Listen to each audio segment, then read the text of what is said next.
Chapter 9. The Antique Market. Around her neck, there was a platinum necklace with a large jade. And her gold earrings were also too big to ignore. The woman was apparently showing off her wealth. But after a while, Anya Yadav couldn't help but snort with laughter. The woman's face changed a little with anger. What are you laughing at? You, of course. Since you're so rich, why are you still wearing a cheap fake bracelet and jade? Anya Yadav replied plainly.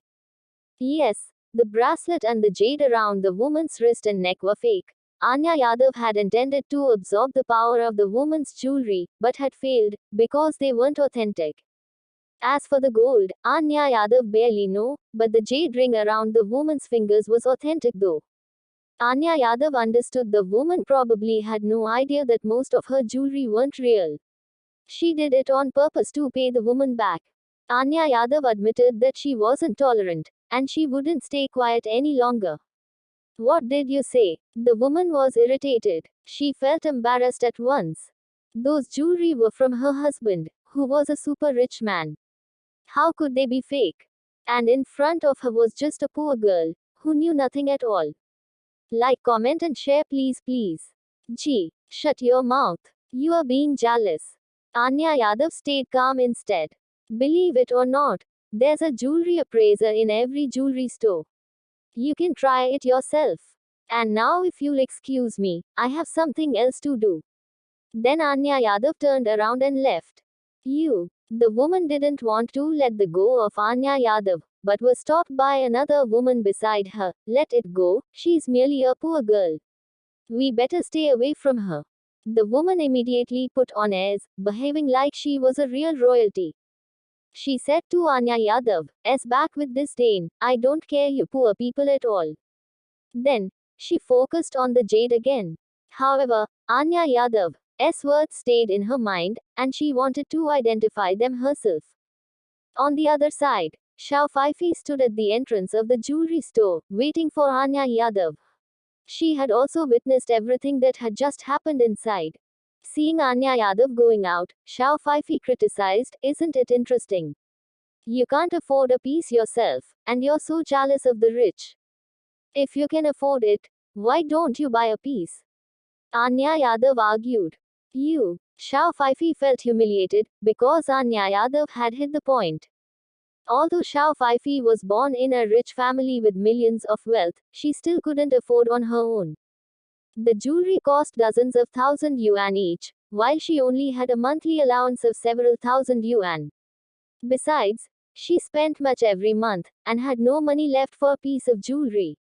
She had been here today only because her birthday was around the corner. She wanted to choose her birthday gift, and her mother would buy it for her.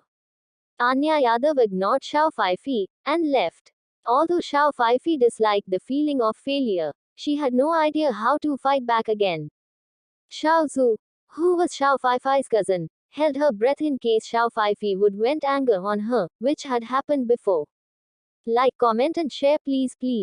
Shao Zhu did this only because her family needed the sources from Shao Fifi's family.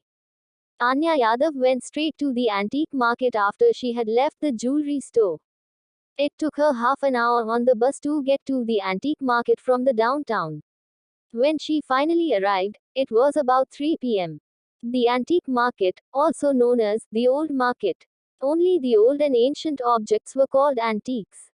The antique market had been popular for many years, and there were many people visiting the antique street. Most of them were middle-aged men or the elderly.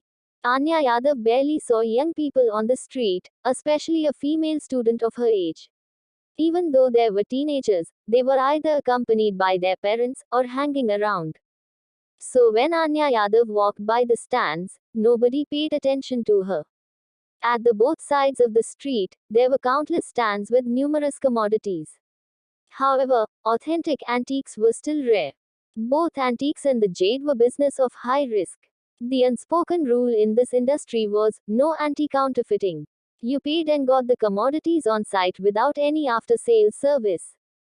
If you were lucky enough to get an authentic one, you would be rich overnight, otherwise, you would be broke. Anya Yadav walked slowly, because she felt exhausted after she had used her jade eyes for a short time. She needed to take a break before going on. Along her way, Anya Yadav hadn't found out a single authentic object.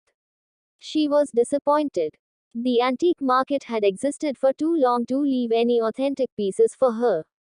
Anya Yadav felt she was naive to try to earn money by antiques. There were many choices for stone gambling though, but most of the stones came from Burma and Province Y, and there were less quality stones in other cities. Anyway, it wasn't easy to find a perfect stone. City F was far away from Burma, and it cost too much for Anya Yadav to fly to there. Though the flight ticket wasn't very expensive actually, it was a lot for Anya Yadav and her mother. And the last thing Anya Yadav wanted to happen was for her exceptional ability to be revealed. She didn't want her mother to know as well. So, even Anya Yadav was willing to go to Burma. She was short of a good reason.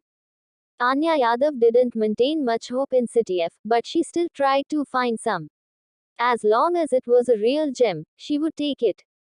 In the end, when Anya Yadav was ready to leave, an object on a not noticeable stand got her attention. It was a bracelet consisted of 12 blocks of china. Each block was as big as a toe. There were many stains and dirt around it. It didn't have a good appearance, but Anya Yadav saw a layer of light white fog from it.